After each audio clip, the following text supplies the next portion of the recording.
as we were working out some audio issues. I'd like to welcome our panel for today. It is a stacked one. From the Washington State Department of Health, we have Dr. Umair A. Shah, our Secretary of Health, Dr. Scott Lindquist, our Acting Chief Science Officer, Michelle Roberts, our Acting Assistant Secretary, Nate Weed, our Acting Deputy Secretary for Emergency Preparedness, Resilience, and Response, and Amanda Geffro, our COVID-19 Guidance and External Affairs Lead. Also joining us today is Dr. Michaela Miller, Deputy Superintendent from the Office of the Superintendent of Public Instruction. To begin today's briefing, we will open with remarks from Secretary Shah. Go ahead. Good morning. Julie, can you hear me okay? Yes, we can hear you. All right. Well, good morning, everybody. I want to just start by thanking everybody for joining us again today. I also want to start by thanking our guest, Michaela Miller, Dr. Miller, for joining us. She has been, she and Superintendent Rickdahl have been very close partners of ours, and I really just want to thank them for that incredible partnership. This has been a very difficult time for all of us, so I do appreciate public health and education working together. Good morning to all Washingtonians. I know many across Washington are doing their best to get ready for the school year and or have already started getting their kids ready to start the school year. And I'm going to be, I'll be honest, I'm one of those parents. And so we have two kids who are starting the school year in just a few days, and we've got all sorts of questions and concerns, but also excitement. And there's, you know, let's make sure we get our school supplies and all sorts of questions like that that are swirling in our household right now. So given what is on a lot of people's minds today, we are going to focus this briefing on back to school, returning to school, and really spending a lot of our time talking about that in-person learning. But we also know that you may have questions about where we are with the pandemic, where we are with cases, transmission, and where we are with the Delta variant, as well as what's happening in our healthcare system. And that's why you have a number of team members that are on the call there. Dr. Lindquist and I and Dr. Miller are going to be primary speakers, but you see our additional team members who are here for questions, answers, and obviously if I say something incorrectly, they're there to correct me. Before I start, I did want to take a big picture look at what's going on elsewhere. As you know, last week we mentioned the situation in Afghanistan. We continue to monitor this very closely, and we're also monitoring what's happening in terms of an impact on the state of Washington, including with respect to refugee arrivals. I just wanted to let you all know that Department of Health remains ready, along with other state agencies, to welcome refugees that come into the state, and also make sure that we work together on their health and well-being as they come into our state as well. I also want to take a moment to reflect on Hurricane Ida. As you know, I hail from Texas, and I've been through multiple storms, multiple hurricanes, and most recently Hurricane Harvey. And I will tell you, it is not an easy time for those who have been impacted, both in Louisiana, New Orleans especially, but into other states. And as you see now, moving into New York or in the East Coast, there has been this incredible impact from this storm. And we want to do everything we can to be supportive, offer our well wishes, our prayers, and to our friends and colleagues that are down there, but also encourage anyone who can offer assistance to consider doing so. Usually in these kind of situations, it's more whether it's financial or other kinds of assistance, like dried goods or other materials. I would really ask you to touch base with those who know what's happening on the ground and be able to help them during this very difficult time. Now let me turn to schools. I will be speaking today as you know, as Secretary of Health, as a physician, but also as a parent. And as you know, my wife and I have 3 children. The oldest and middle one are both school age ready. I'm not sure they're school ready, they're school age ready. And we also have our youngest, who is 4 years old, so not quite there. We are going through what other parents are going through right now across not just Washington, but I want to make sure everybody recognizes across the country. This is a time that is challenging for all of us, and we want to help reassure parents, educators, and especially the kids on what's being done to have a successful school year in the midst of a pandemic. And that is something that obviously all of us are very mindful of. We recognize that we're in a difficult moment for all of us. And we also recognize that Washington schools have the structure as well as the processes and the protocols and the people to have successful education in person. All K through 12 schools, public and private, as you know, are required to implement layered safety measures to prevent the spread of COVID-19. Dr. Miller is going to be speaking about that. And I did want to mention that the first of these really do start with vaccinations. Vaccines are required for all staff, as you know, by October 18th. And the good news is many staff have already been vaccinated, and this is absolutely protective for not just the staff member and those around the staff member, but especially the students and the kids who are going back to school. We strongly recommend, although it's not required, as you know, for students, we strongly recommend that any child age 12 and older get vaccinated as soon as possible to help protect themselves and their classmates as we go back. And if I can ask our team to show, okay, well, we've got this. Thank you for the school bus. I love the school bus visual here. And I will just say that, you know, vaccines are the top of this, but next does come masks. And as we know, they're very good at limiting transmission. And that is why I signed the Secretary order last week for masking indoors. But as you know, we're also requiring masking K through 12 to limit transmission. And we know that the studies of schools in other states show that when masks are worn uniformly by students and staff, even in areas of high community transmission, the schools remain protected, and it is important for us to have that real universal masking in schools as well. The other layered measure includes ventilation, and this is maximizing air circulation in buildings, going outside as much as possible, opening windows. And, you know, we even encourage schools where they can, while the weather is still nice, to be able to even have kids outside, whether it's during cafeteria time, whether it's a time to be able to do a philosophy class outside, or whatever it is that a teacher is able to take that student set of students outside in the courtyard or the recess area or the playground. This is the time to be able to do that before the weather gets harder to be able to take kids outside. We also recommend, as you know, hand hygiene. That includes everything from hand sanitizers and making sure that the bathrooms are there and clean, but also for parents and teachers alike, that when either the child or the educator is sick, that they stay home, and that we do everything we can to have good cleaning practices back in the school, but also we do everything to check for symptoms for every day for kids and for teachers. And we'll be we want to make sure that kids who are sick or adults who are sick are not going into a congregate setting and getting others sick as well. So why is that important? Because of what's next on this list, which is if there are symptoms, we absolutely want to have those with those symptoms get tested.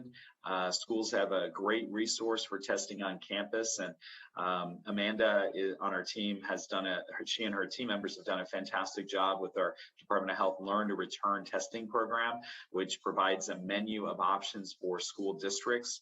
Obviously, schools can choose what testing program is right for them, but the good news is that most districts in Washington are currently enrolled statewide, and that's really very, very good news for all parents. And if your schools or school districts have not enrolled, I would encourage obviously them to do so. It's not too late to do so. And parents can also ask their schools about whether they are participating and how they're implementing those program based information. Schools will be following the CDC guidance of 3 to 6 foot distancing. If we could put that back up, Julie, the social distancing, physical distancing piece remains critical, and we want to make sure that we have that in place as another additional important layered effect. Finally, the last piece is to make sure both the school and you as a parent have a plan for when cases happen. We do know that there will be some cases across the state of Washington, and we want to make sure that schools are appropriately responding to those cases along with their public health partners and health partners on the ground, but also that families are ready to respond as well. And this allows me to segue, but before I segue, I want to make sure that you see this together. The layered safety measures include vaccines, masks, ventilation, again, taking outside where you can, hand hygiene, making sure that if you're sick or anybody that's sick, that they not come to school and avoid getting others sick, the importance of testing, physical distancing, and having a response plan that's already in place, but also parents being ready for what they're going to do if they had to, if there was a need to bring their child home. And that means making arrangements with work or making arrangements with neighbors or family members to be able to watch your child if you're not able to watch your child, et cetera. So these are really important things that we want to make sure that everybody is thinking about.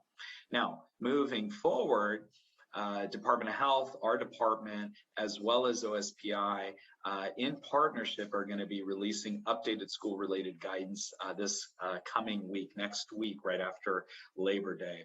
One is an update to the school requirements document to align with the updates, as I mentioned, to the Secretary's face covering order, as well as the governor's vaccine requirements.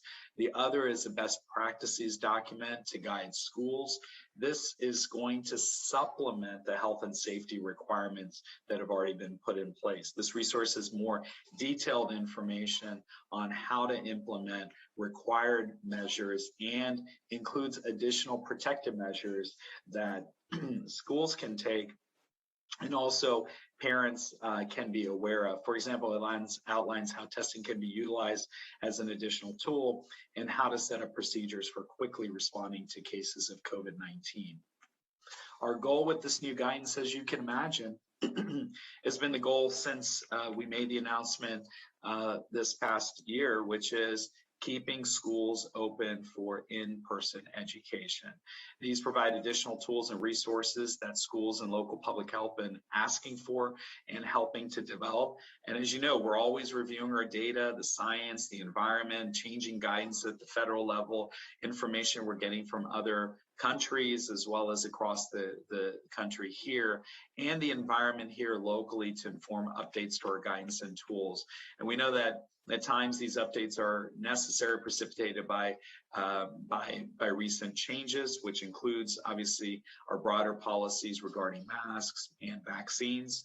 But we want to make sure that we're taking the necessary steps and our schools are taking the necessary steps and our parents are taking the necessary steps during the school year ahead to give us the best chance of keeping schools open and both kids and adults protected. I think that's the key message today. So from a health perspective, we know that in-person learning is tremendously beneficial to children's overall well-being and their development. That's the reason that we're working so tirelessly with our partners across the system to make sure that kids can go back to in-person learning. We know there are behavioral health impacts and social and emotional isolation of kids from their peers during COVID-19, and that has been significant. I will tell you, I see that in my kids every single day. It has been really tough, not to mention just not seeing, your kids being as active, running around or doing things that's more structured. It's been really challenging for all parents.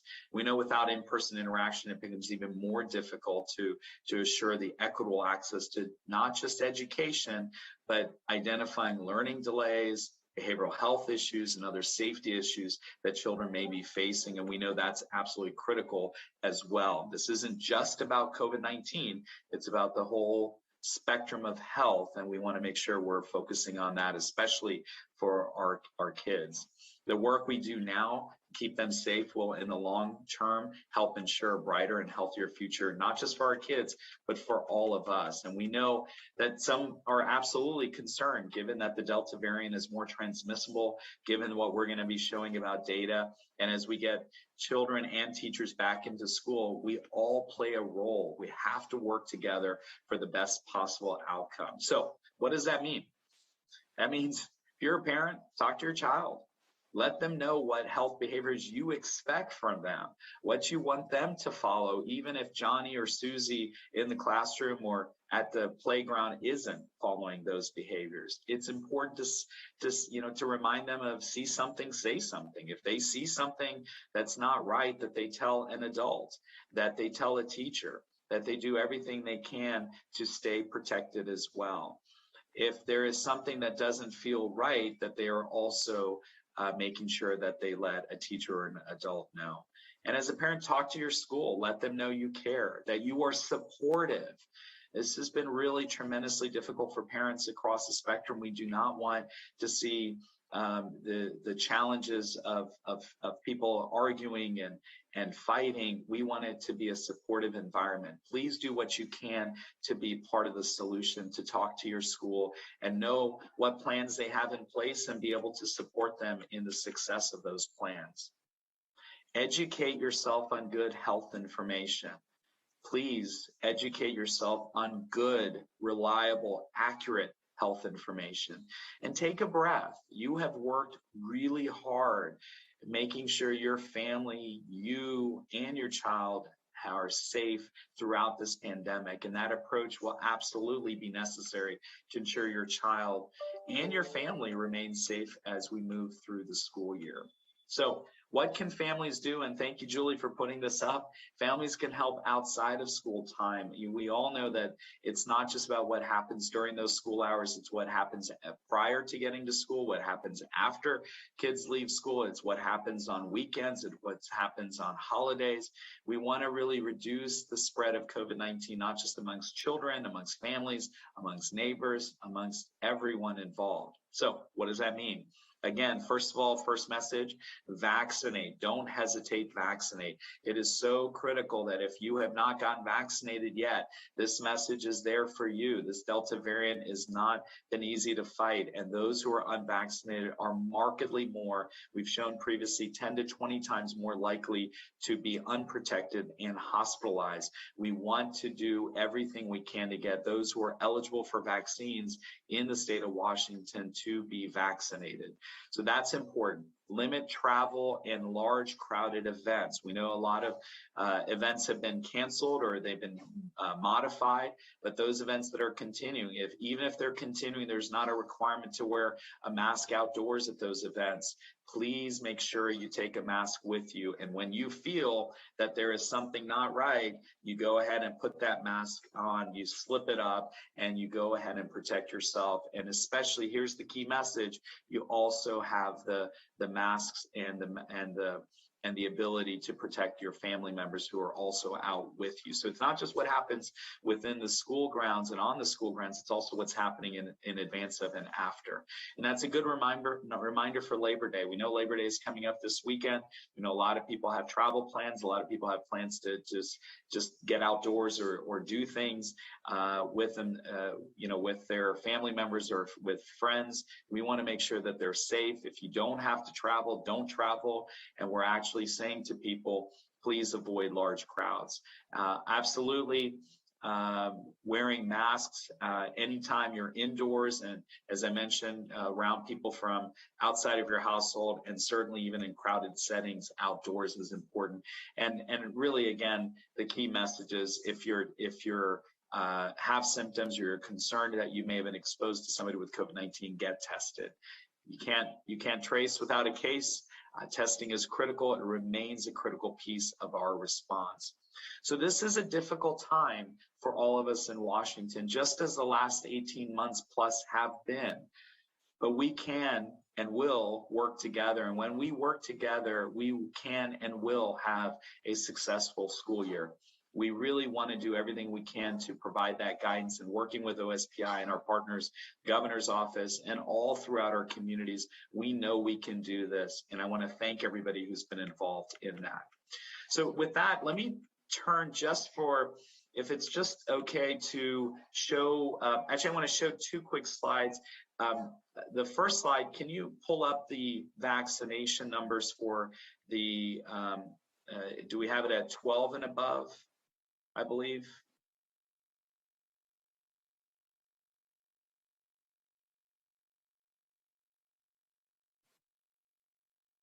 $16 and above, here we go.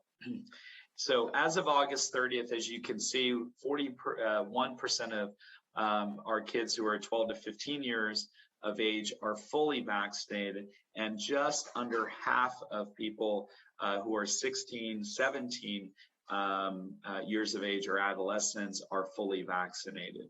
So that's great news. We've been really emphasizing this for the last several months, since vaccines eligibility had decreased to younger age groups. But as you can see, we still have work to do.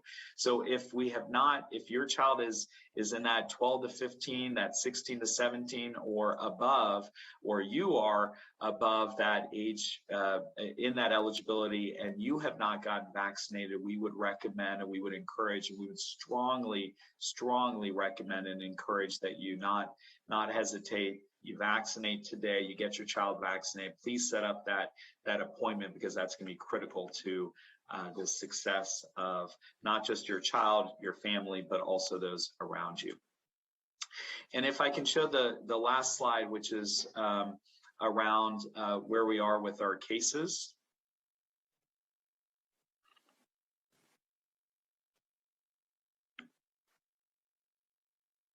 So I am going to just briefly touch on this, and then I am going to turn this over to Dr. Lindquist. In fact, you can leave this slide up as Dr. Lindquist takes the mic. So as you can see, we are still in the midst of our fifth wave. And as you remember, we had the early part of March, April last year, then we had the summer of last year, and then we had a protracted sawtooth pattern during the winter months, and then things got better. In April, we had a slight uptick, our fourth wave, which felt very difficult, but it was nothing compared to what we're seeing right now. What we're seeing right now is increases in cases across the community, and that also, and we have Nate Weed on, that also spills into our healthcare system. And we are absolutely monitoring this, and we're very concerned about this. This fifth wave is important for a number of reasons. One, because it's largely been driven by those who are unvaccinated. It's also now, we're seeing it's being driven by the Delta variant, and Dr. Lindquist will talk about that. And also, it's really important to say that we are seeing people that are getting hospitalized, and people that are getting hospitalized from COVID-19 is now on top of what else we're seeing in the system. And so that means that it's also those who are having heart attacks or strokes, going into the healthcare system. But in addition to that, it's people who have delayed care. We do not want people to delay care, but our healthcare system, as I mentioned last week, is stressed, it's strained, and it's stretched. And staff shortages, the 5 S's here, are really very key to what's happening.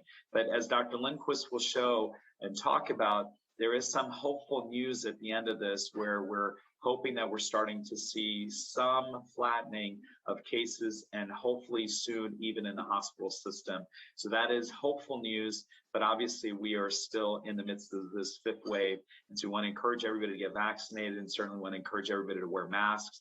And we also want to make sure people are avoiding those behaviors that may get them in trouble or those around them in trouble from a COVID standpoint. So with that, thank you so much. And Scott, I'm going to turn it over to you and we can leave the slide up for you. Thank you. Great, thanks. And Julie, you can hear me okay? Yes, I can.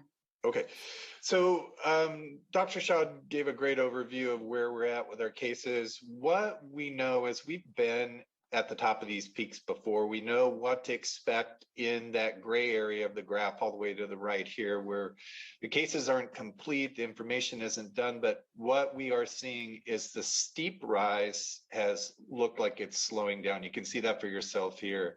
That is the hope we have for a plateau in the number of cases. But the other point, of course, is this wave, this fifth wave, is as high, if not higher, than any of the previous waves.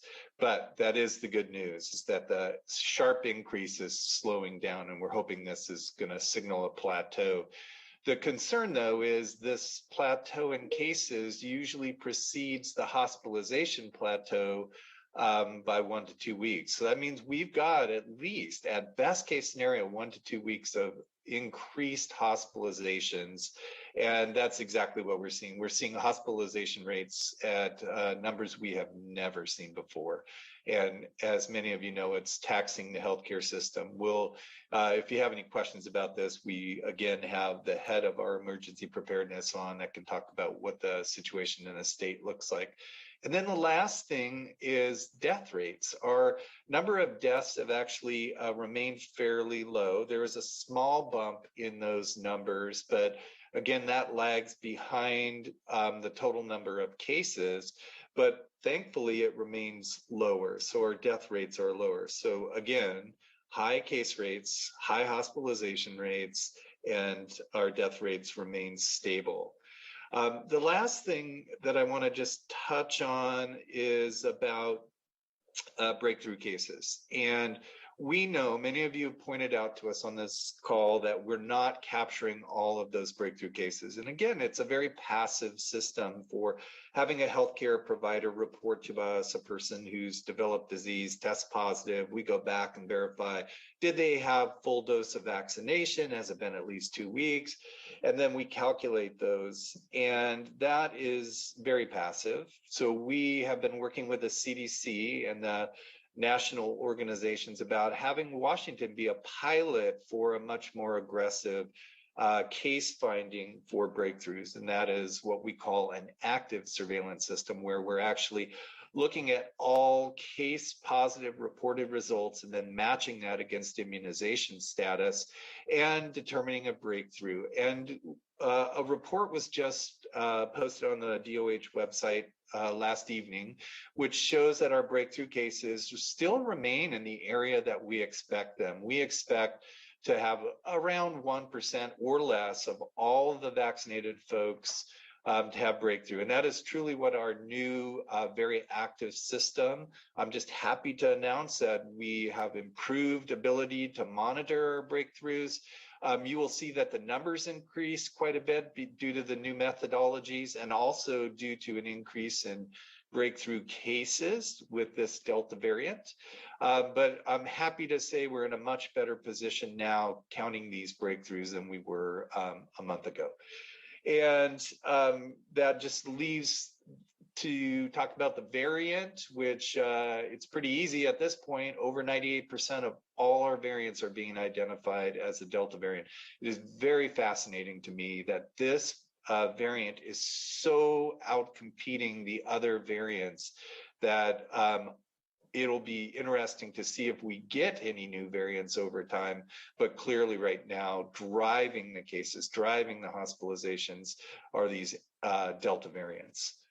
And with that last word about as a pediatrician, so I'm still a practicing pediatrician. I have seen over the year and a half of this pandemic, the effect it's had on our kids, the effect it's had on the families. And Dr. Shaw outlined this very well for the mental health, drug and alcohol, behavioral health, and physical health aspects of not being in school. So again, as a pediatrician, this is a common question from parents is, what would you do if you had kids? And I do have 3 kids, and they're all in school at this point. They're at college level, but I do recommend that our kids go back to school. The risk is there. It's not zero, but it's being mitigated with all these structures and the layered structures that Dr. Shaw outlined for you. But again, it's a lot like, if many of you haven't been through this, when you get your child to start driving. So when they turn 16 and they're going to drive a car, there's clearly driving a car is not a safe thing to do. You can mitigate that risk with safety measures like seat belts, taking driver's education course, not driving at night, not doing long distance, not having others your age in the car until you're past a milestone. All these things are ways to mitigate that risk. It's very, very clear to me. It feels like when I put all 3 of my kids behind the wheel, how I was worried as a parent, how I understand the risk, but I also understand the benefit. And I think that's where we're at right now with kids going back to school. I understand that risk, but the benefit so outweighs the risk and the things we can do to help mitigate that, as previously talked about, that it's time. It's time to get our kids back to school. And with that, I turn it back to you, Julie. Thank you, Dr. Lindquist. Our final panelist will be Dr. Miller. Go ahead. All right, thank you. And thanks to Dr. Lindquist, Dr. Shaw, the whole team at DOH. As Dr. Shaw mentioned, we've been joined at the hip, OSPI and DOH for the last 18, 19, I don't even know how many months it is. And just want to thank the whole team over there for being consistent with our communication. I come to you too as the deputy superintendent here at OSPI, but also as a mom and a parent of 2 school-age kids. And so I too am facing the same questions and concerns that others out there are, sending my boys back to school. We know that schools are the heart of a community. And so it takes the community to reciprocate the kinds of safety measures that are in place. And that's really an important piece. Schools don't work autonomously. They work in conjunction with the community that they're in. And so that reciprocal nature of safety and health of our students is really dependent on the communities that take on those same attitudes and pervasive use of health mitigation, layered mitigation. So that's really an important component to this in order to start and continue in-person learning. We have about 1/3 to half of all of our students that have already started in-person learning for the year. So our school districts across the state begin the school year over about a 3-week period. So many students are already back learning in person now, and we kind of complete that going back to school next week. So by the end of next week, we will have all 1.1 million students in the system back in some way, back in person or in some online option that has been afforded by the school district. We learned a lot over the last year.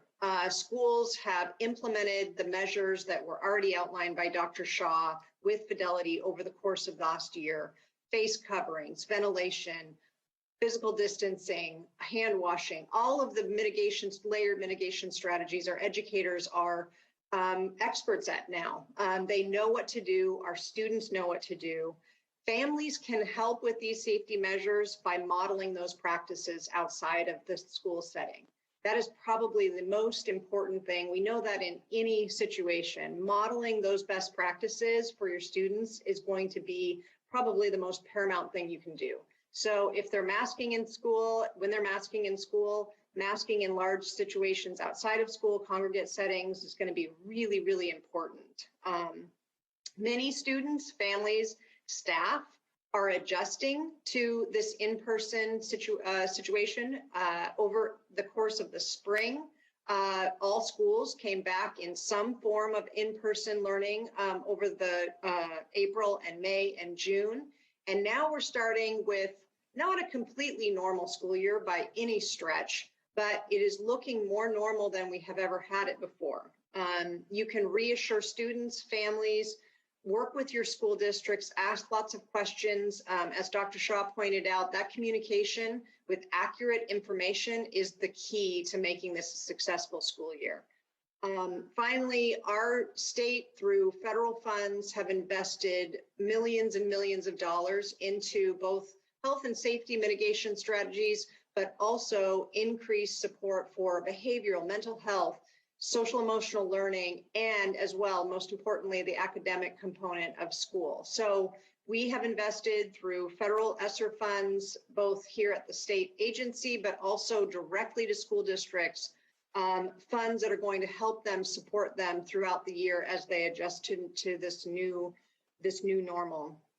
And then finally, I won't repeat all of the things. We have two really key measures that have to be considered as we move forward. We have vaccines. We did not have those ubiquitously across the state in every school district. We were vaccinating our teachers towards the end of the year. The vaccinations for students came on really at the tail end of last year.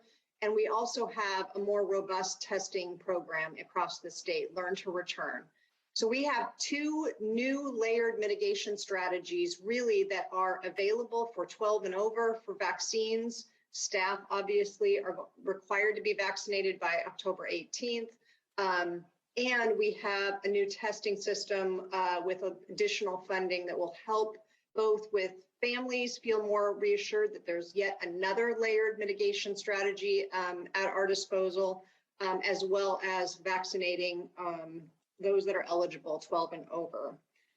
Finally, I would just really ask everyone, and I personally do this every day, please thank an educator, a school bus driver, a school administrator, a district administrator, a custodian, anyone within a school. They are working very hard to ensure that not only we get back to in-person learning, but that we maintain in-person learning. And again, that will take this community effort. Schools are the heart and soul of our communities. And so we need to help them by doing everything we can to make sure that they maintain that in-person accessibility for all students. Thank you so much, Dr. Miller. This brings us to the question and answer segment of today's briefing. We have about 18 minutes left in the briefing and 8 reporters in the queue. We will begin with Jessamine from Q13. Go ahead. Good morning, and thank you all so much for your time. I appreciate the emphasis on education and return to in-person, because that's what I wanted to ask about. Unfortunately, we're looking at, according to the latest numbers on the DOH website, over 20 pediatric deaths in the state. And those were occurring before the return to in-person learning just yesterday. At what point would you recommend returning to remote learning? And I know the importance of in-person. And furthermore, returning to higher restrictions in our state for those who aren't in school. And secondly, with 40 Washington superintendents opposing what they call the one-size-fits-all COVID protocol, we could essentially be looking at a free-for-all as schools self-regulate. So how can you mitigate that?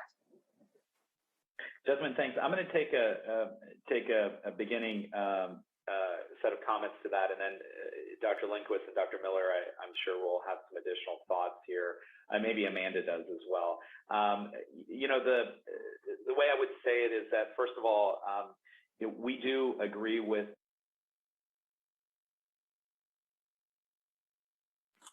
Oops, sorry, I somehow hit mute there, so apologies for that. I don't know what part I said or didn't say, but let me just start over that Dr. Lindquist and Dr. Miller may have a comment, and Amanda may as well. First of all, we do agree with the notion, first to open, last to close.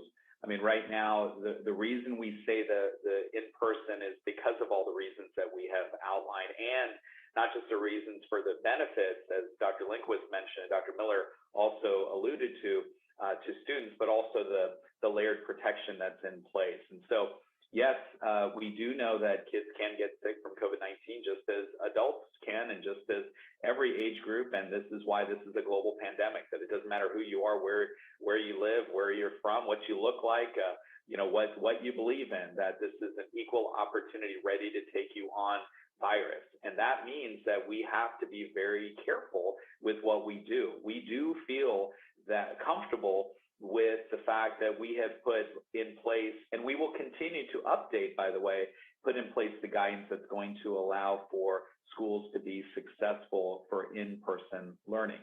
Now, does that mean that we're not going to have a case here, or we're not going to have a number of cases there? That does not mean that. We, in fact, should be on the lookout for that, because anytime during this pandemic you've had people coming together, there is a potential for transmission. That is absolutely the case.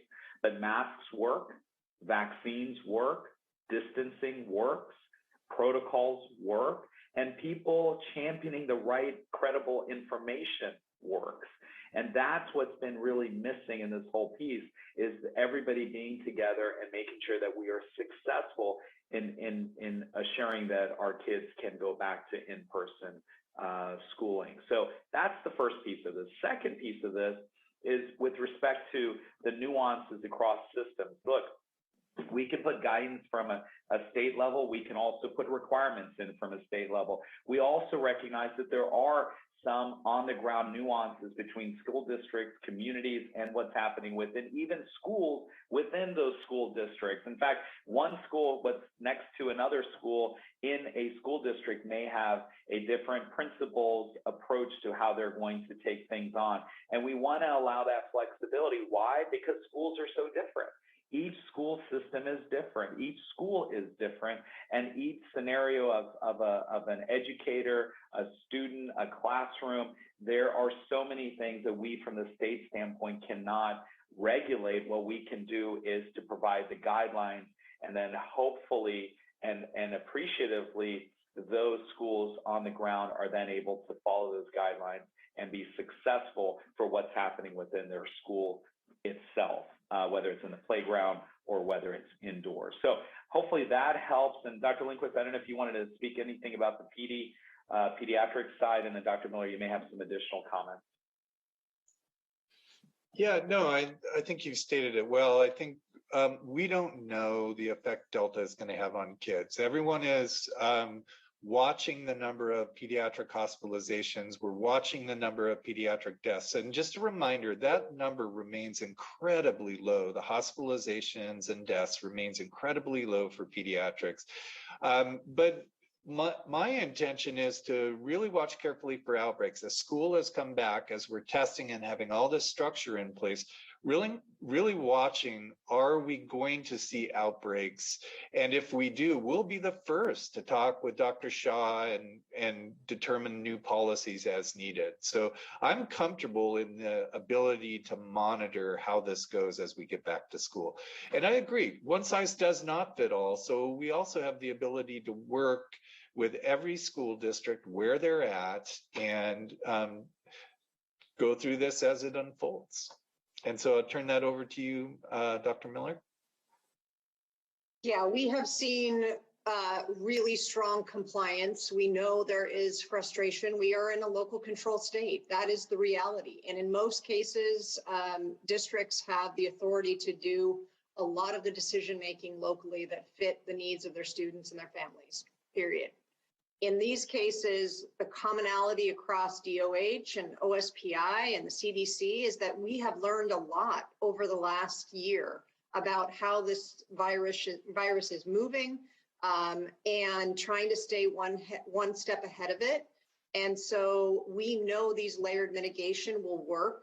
Families want in-person learning. We know the vast majority of parents, families want in-person learning. We know these mitigation strategies work. And so far, we have not seen, even though there have been lots of conversations about it, we see districts moving back into in-person learning, have already started school, and are complying with the requirements. Thank you. Our next question comes from Steve from Como. Steve? Hi, thanks, Julia. My two questions will probably go to Dr. Shah or Dr. Lindquist. The first one is, knowing the hospitalization numbers tend to lag by about a week or two or so, is there any concern that we will get closer to a crisis mode? How far away are we from that? And how much more strain can we expect on hospitals over the coming weeks? Second question is, I'm wondering if you could talk a little bit about the Delta variant, its sublineages, and the efficacy of antibody treatments. I think in the latest variant report that came out yesterday, it was stated something about, based on preliminary info, some antibody treatments might be less effective against the variant, and then vaccine effectiveness might also be lower. Yeah, let me take that first stab at the first one. Scott, maybe you can work on that on the second one. And Nate is on as well. And, this is something that we have been working with our partners all across the state, as well as in our healthcare system, including the WMCC, the Washington Medical Care Coordination, the Coordination Center. And I would say a couple of things. One is, Steve, that there have been some terms that have been thrown out there. For example, you mentioned crisis. Some have said this crisis standards of care. There have been some terms that have been loosely thrown out there. We are absolutely at a critical time in our healthcare system, and we want everybody to know that in order to not stretch further, because eventually when you have a rubber band and it stretches, it does break. I mean, there is a point where our system cannot continue to go in the mode of stretching, especially at a time of staff shortages, especially at a time where healthcare personnel, workers, people like Dr. Lindquist, myself, who have actually, who have experienced how difficult it is to take care of patients, but also to do that during a pandemic is absolutely challenging. So it is up to all of us to be able to do the things that we need to do in order to, behind the scenes, make sure that our healthcare system is supported. And that means wearing the mask. That means getting vaccinated. That means staying out of those crowds. That means staying physically distanced. Those things that earlier in, it sounds like we're repeating a message from months ago and a year ago, but we are, because that's exactly right. But we have one tool, which is vaccinations. That's the long game that gets us to, but it takes several weeks for that to get the protective effect. The mask you put on, immediately you get that protection. And so these are the things that are in the midst of our work. The planning really has, at the end of the day, been about healthcare and public health and all of our systems working together. We don't believe that we are in a crisis mode yet. We do see that in certain hospitals, certain parts of our regions, and certain communities, it is really stretched, very, very significantly stretched. And what we want to do is to prevent it from going even further, even longer. And as we all know, the longer you go and the more you stretch, you get into the point where you have that breaking point. And so we're not there yet. We certainly aren't there with crisis standards of care, which implies a whole formal set of something else. But what we do want to make sure is everybody recognizes the importance of working together. Nate, did you have a follow-up on that? Otherwise, we'll turn it to Scott. No, I think that you've certainly hit the high points. I would also just add that this is a national situation. It's not just here in Washington that hospitals are stretched. They're stretched all the way across the country and across our region. And there's a number of things that hospitals are doing right now to create that space and to continue to care for patients. And they're working very closely with a number of state agencies, local partners, even federal partners to continue to maintain their ability to care for people where they need it. Yeah, and just before I jump into the variants, I want to make sure, we have a bunch of really smart modelers that work for DOH. And one of the things we asked them to do was enter into a modeling the projected hospitalizations over the next couple weeks. And I have seen that preliminary data, and it does not look good. It is concerning, to say the least. Our best hope is that we have a downturn in cases. But again, like we keep saying, vaccinating and preventing ongoing cases is our best chance at protecting the hospitals. But our modeling does not look promising.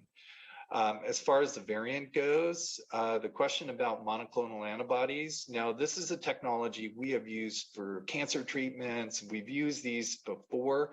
What we are finding is certain formulations of the monoclonal antibodies do not work against some of the variants. What is available currently for Washington State still has efficacy against the Delta variant, so that's promising. But getting access to these monoclonal antibodies has proven to be challenging due to staffing shortages, the ability to have a facility where you can go in and get an IV placed and get this infused. There is one formulation that is a muscle injection where you actually, like a shot, get an injection. That's probably the biggest limitation. And then the other big limitation is these monoclonal antibodies only work if you're within the first 7 days of symptoms of starting COVID. A lot of people wait till they're very ill, well past the benefit of the monoclonal antibody. So what I would encourage everyone is, if you become ill with COVID-19, you have this discussion with your provider right up front, whether you're a good candidate for the monoclonal antibodies. Certainly what's available still has efficaciousness against Delta, including the vaccines still have very good efficacy. Reminder that the goal of these vaccines is not to prevent infections, although we like that it does that. It is really to prevent severe hospitalization and death, which they are very effective against, and still very effective against the Delta variant. So I turn it back to you, Julie. Thank you very much. Our next question comes from Dina at Bloomberg. Go ahead. Hi, thank you for taking my question. I have a question on preparedness for booster shots later this month. What's being done in terms of that, of getting clinics ready for that? Are they going to be dispensed at the same places that are currently handling vaccinations, or do you need to up capacity in any way, shape, or form? Michelle Roberts, who heads our vaccine efforts for COVID-19, she's here. So Michelle, this is a perfect question for you. Yeah, it's a great question. We're doing a lot behind the scenes with our healthcare provider community and to plan to ensure we're ready for booster doses, including ensuring we're ready up at some point to the max number of 90,000 a day of doses that we were giving out at our peak. So right now we're really trying to ideally see if we can manage the capacity within the existing vaccination places, which largely at right now are the pharmacy system, regular healthcare providers, and our mobile vaccination teams. Those will be the primary strategies, but we are talking with healthcare providers, with local health, and really ensuring, is there enough capacity again there? What are the plans? And thinking about if any mass vaccination sites may be needed. But so still working on all those details, and really on booster doses, one of the most important pieces is the final recommendations from FDA and the ACIP on who will be getting booster doses and exactly when that will be happening. But we are planning behind the scenes with healthcare providers and local governments to ensure we're ready. I will just want to add one quick thing, Julie, to this. Michelle, thanks for answering that. The truth is that we also want to make sure that we're focusing on those groups, not just from a timeline standpoint of 8 months, but those groups that we believe are also more at risk. And that includes, obviously, again, going back to last year, it feels like we're going, almost for potentially Groundhog Day, but going back to those in older population, healthcare workers, again, people that we want to protect. And so if you're not in those categories, while you'll likely be eligible still to get vaccinated or get the booster vaccine, we want to focus on those who we, again, continue to believe that are most at risk or most exposed. And we want to make sure that to try to focus that, even though it'll be different than it was in the previous iteration of how we rolled out vaccines. But again, more to come on this. Obviously, I just wanted to add that additional element to this. And Julie, the other thing is, I want to keep trying to go through as many questions as we can. How many do we have in the queue? I was just going to say, we have 6 reporters left in the queue and 2 minutes left in our official briefing time. So if any of our panelists are able to stay longer, I know it would be great if we could accommodate everyone. I will make myself available for at least a few more minutes. So we'll keep going as fast as we can. We'll try to keep our responses shorter. Sorry about it. That's usually me. Great, thank you. Well, next we'll go to Ariel from the spokesman review.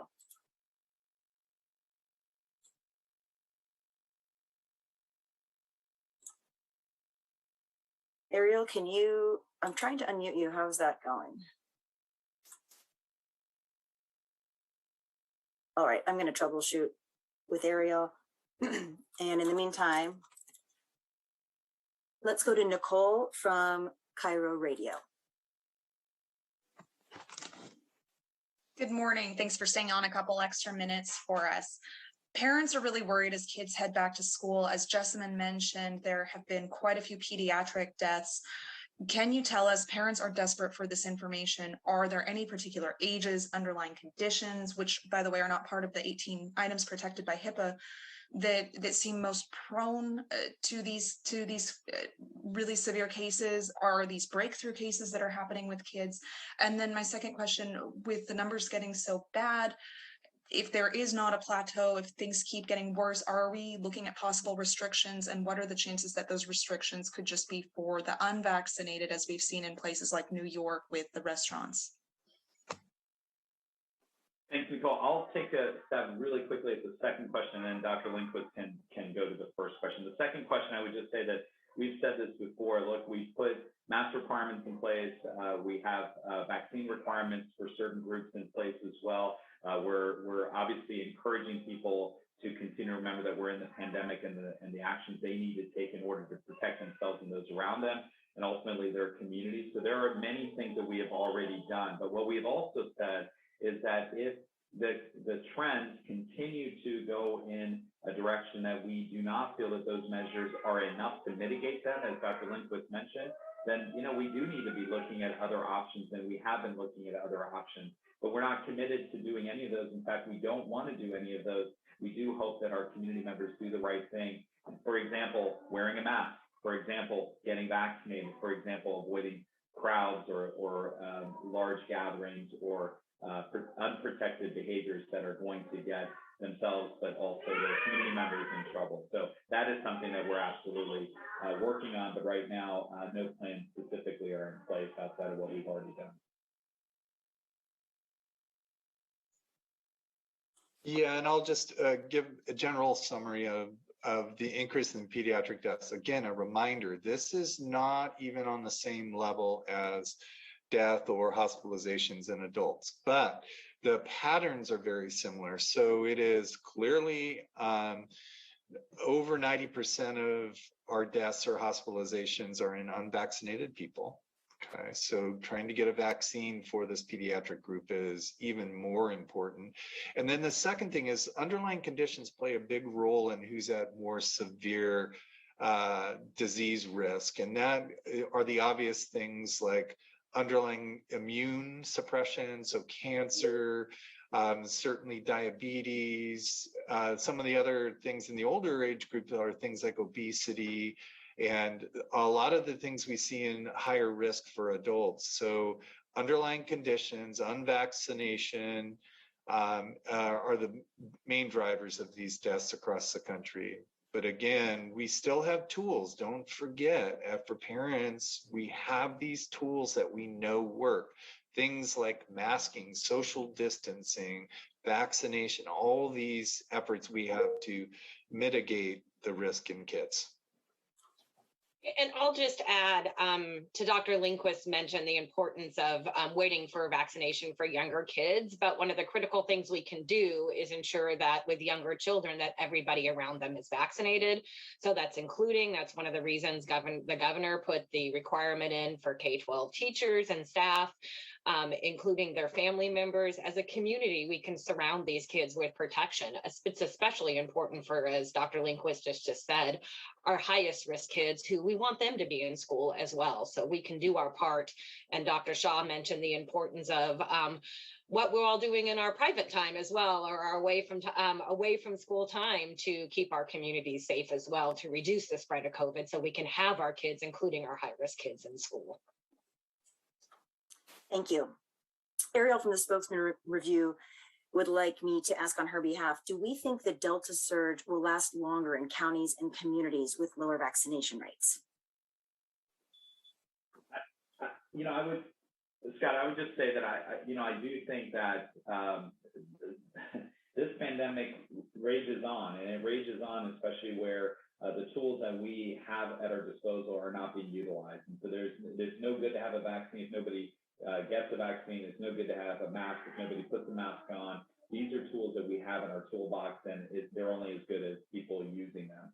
So that's in a general comment. From a Delta standpoint, Scott, it really is that, we still have enough, while we have done it, we're one of the top states when it comes to vaccinations across the country, but that does not mean that we still have enough people out there that can continue to spread this COVID Delta variant because they're just not vaccinated. And so I do think it can last longer in those communities. We've said before, we do not want to see a tale of two societies. Unfortunately, we're starting to see that. Scott, anything to add? Nope, perfect. Thank you. Our next question is from Jake at King. Go ahead. Thanks for staying on a few extra minutes, everybody. We appreciate it.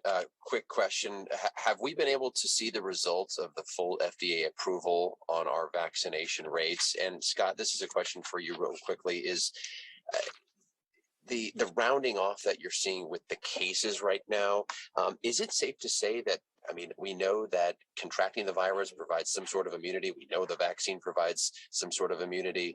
Are we getting to that herd immunity stage that you've been monitoring? Thanks.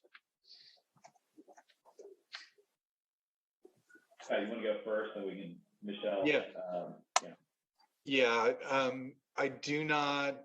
I'm not a big fan of the word herd immunity. What we're really talking about is getting enough antibody protection in the community to prevent the transmission of this virus. This virus is 40% more infectious, so we actually have to drive those numbers higher. So no, we are not near that yet, as evidenced by the fifth wave. So I'm very concerned that we're going to have a hard time reaching that. And we do know that through some of the studies that even natural infection probably is not as good as natural infection plus after you're recovered getting a vaccine series. So we still have quite a bit of work to do. And I'm not sure where this rounding off is going to go. I'm hoping it's going to go to level and then downward, but that is pure conjecture at this point. Yeah, and I'll just add that our most recent modeling report always includes, and the modeling reports include an estimate of that are available on our website, includes estimates of overall community immunity based on both vaccination rates and infection in our state.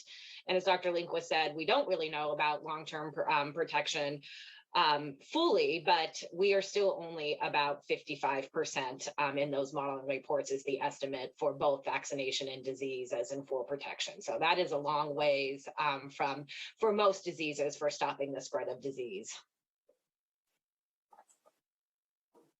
Great, thank you. Our next question comes from Eleni at KXLY. Go ahead.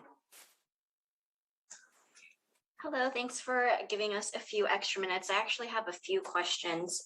Mass testing, the health district in our area in Spokane says that it's asking the state for help with mass testing. Where are you guys with that?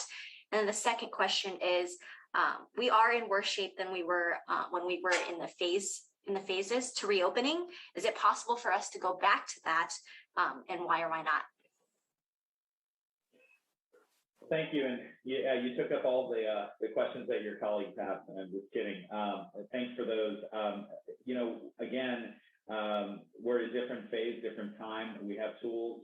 We're doing everything we can to make sure people are utilizing those tools. And if the situation warrants that we have to take additional steps, we're prepared to do that. But obviously, we also recognize that we want to keep our economy open. We want businesses to be able to do what they can. And we do think that there is going to be a point, and we're already there, where you can do both, where you can stay open, but you also can have an eye towards health and protection. And so we're going to have to be living with this virus for a long time, and that's why it's really important for us to do those things. Nate, did you want to mention anything about the testing? I don't have the Spokane question. I don't have visibility on that request.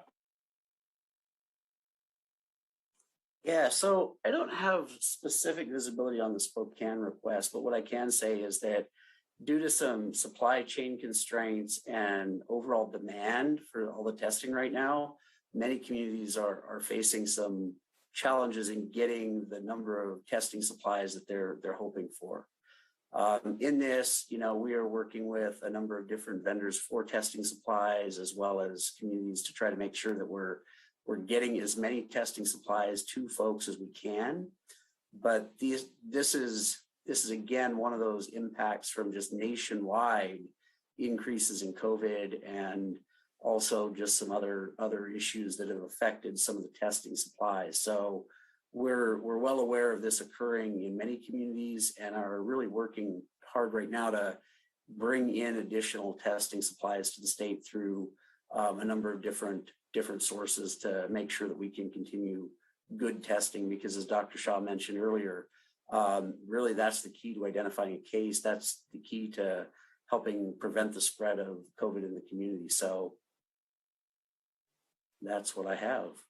I would just add, we have, as was mentioned before, we have over 300 school districts, tribal compact schools, private schools participating in the Learn to Return. If the question is about how to get access to the information to get started around that, that is something that we've been putting out lots of information about since the spring, and can definitely help a school district that wants to engage in that program. Happy to do that. As Nate said, though, if it's more about they're in the program and they're having challenges, that's something to contact the Learn to Return point folks on. Amanda, did you have anything you wanted to add on that one?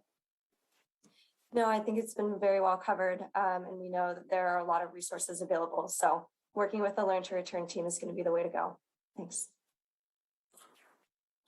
Thank you. We have two reporters left. Our next is Dennis from Cascade Public Media. Go ahead. Hi, thanks for staying a little extra time. I really appreciate it. My questions are about the school district staff vaccine mandates. I was wondering, how will the state be monitoring the school staff vaccine mandate? Is it going to be self-reported and self-monitored by the districts? And is there any concern about possible staffing shortages due to this vaccine mandate? And if so, is there a plan or guidance for school districts? So I'll take that. Thanks for the question. We have, in the last couple of weeks, put out forms for exemptions for those, knowing that the requirement goes into place October 18th, similar to state workers. So we actually have a parallel process here with state agency requirements, as well as K-12, higher ed, and early learning centers. So there's a wide swath of folks that are in this requirement. School districts have the tools with a Q&A, guidance, and exemption forms to follow the process of accommodations for staff that choose that option, go down that route. We will have a data collection system through our office eventually, but that probably will not kick in, obviously, until after the October 18th deadline. But we will be tracking this, not at an individual level and not collecting medical information, but just knowing the general information about vaccinations across the state. School district offices, though, school districts themselves are responsible for administering this through their HR offices. So every HR office in a school district, they are the employer. They will be actually doing the required paperwork with the vaccine verification, as well as any exemptions. And our final reporter. Oh, go ahead. Yeah, I think you had a second question about staff shortages. We are tracking that very closely. We have had meetings with both school superintendents, fielding phone calls. It particularly might be acute in our school, in our bus driver, in our core of bus drivers. which before the pandemic was a place of concern in terms of staffing. So this is just another added layer of concern. So we are looking at all options to support school districts in that, have gotten briefings on the certification process for that, are tracking this very closely with our school districts to know where are the problem areas and is there anything at the state level that we can do within our framework for certification and licensure to help school districts as they get closer to that October 18th deadline. And Julie, I'll just add to Dr. Miller's comment that we're also mindful of concerns that are in the healthcare system in a similar way of healthcare entities saying that they're concerned about the requirements and staff shortages that may result. We may not be able to track it as closely as Dr. Miller's team is for schools, but certainly it is something we are aware of. We're obviously mindful of the importance of vaccinations, and that's why those requirements are in place from a healthcare worker standpoint. But I do want to just acknowledge the fact that we're hearing similar, at least some discussions in the healthcare system as well. And our final reporter had to step away, so that concludes our Q&A segment of today's briefing. I'd like to go back to Secretary Shaw for closing remarks. Well, thank you. First of all, I want to thank Dr. Miller for joining us. As you can see, she's absolutely the right person to be a part of the conversation today. And I do hope, wait, we just got a message from Jake Wittenberg. Julie, is he trying to ask a question? Oh, I apologize, Jake. I could have sworn I called on you, but let's take Jake's. Let me pull this up, and we will wrap up with Jake. Stand by. All right, Jake, take it away.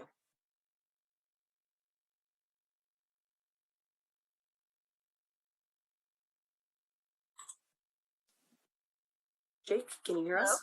Can you hear me? Yes. Hi, sorry, this is not Jake. This is Angeli. Okay, I was looking for your name. Thank you for getting to the bottom of this. Two reporters from King. So when you called Jake, I was like, I think he already, I don't know if he's on anymore, but got it. Thank you for clarifying. Thank you everyone for staying on for this last question. I'll make it quick.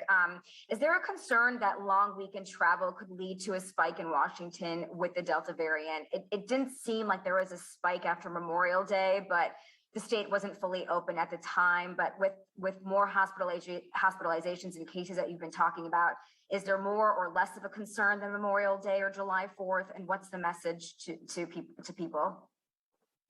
Yeah, so absolutely. I think in a short answer is yes. A long answer is yes. We are concerned because anytime you have holidays and you still have a pandemic that's raging and people want to enjoy themselves, rightfully so, we just want to make sure that people are doing it with the mindset that we're still in the midst of the pandemic. And so yes, after, we know in general in this pandemic, it's usually 10 to 14 days, couple of 2 to 3 weeks later that you see the impact. Delta variant is also important into consideration, which, and the state reopening, as you said, rightfully so, Memorial Day weekend and even 4th of July was early in that process. And so this is going to be really important for us to keep monitoring. And then obviously with the confluence of schools reopening as well. And so that's why the message earlier to everybody is that Labor Day is coming. We want to make sure that you are remembering that there are things that you can do to help, in this case, our schools remain open and our kids not get in trouble by doing the right things on the weekend. That's going to remember and remind everybody about health and safety. And it also is important for us to be thinking about that message as people consider travel plans. If you are going, and this is, I'm still on many groups and very much aware of what's happening in other parts of the country, including Texas.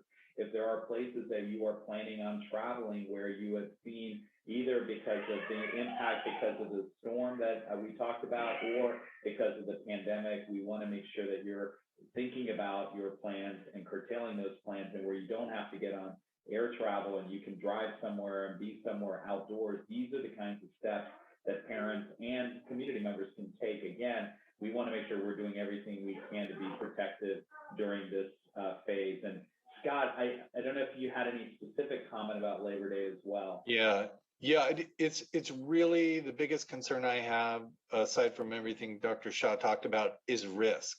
So if you are going on vacation this weekend doing risky behaviors and you get in a boating accident or a car accident or a motorcycle accident, our emergency rooms, our intensive care units are so full that I don't know how to say this as clearly as possible. Please mitigate your risk this weekend so that you're not put in a place where you need to try and access an already to capacity healthcare system.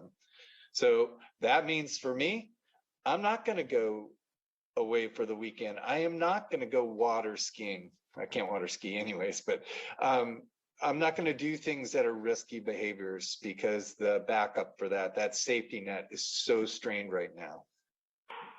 So for the record, I'm also not going to water ski this weekend. I just wanted to make sure that was clear as well.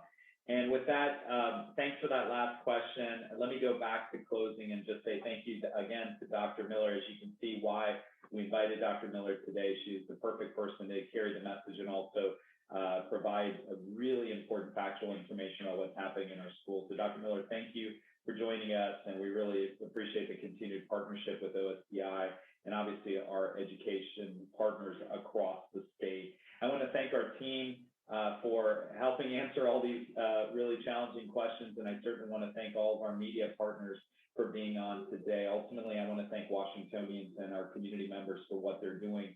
It's a very difficult time. We know our healthcare system is strained. We know that transmission continues to happen across our state. We know that certain mitigating factors have been put in place, including both vaccine requirements and masks. But ultimately, this is about everyone playing their part. Whatever you can do to help us, not just for schools, but beyond, to make sure we can stay open, stay protected, stay safe, and stay healthy. That's what we ask all of you to do. Labor Day weekend is coming up. Please do everything you can to stay protected and protect those around you. And ultimately, also the best way you can support our healthcare workforce and our education workforce is not just by saying thank you, but I do agree we need to thank them for everything they've done, but it's to also honor them. And what that means is to be respectful of whatever you can do to play your part to keep our communities safe. So please wear your mask, especially indoors, but even in crowded settings or outdoors in many instances, and certainly get vaccinated. So with that, thank you so much. Really appreciate this. And Julie, we'll turn it back to you to close. All righty. That concludes today's media availability. Thank you very much and have a great day.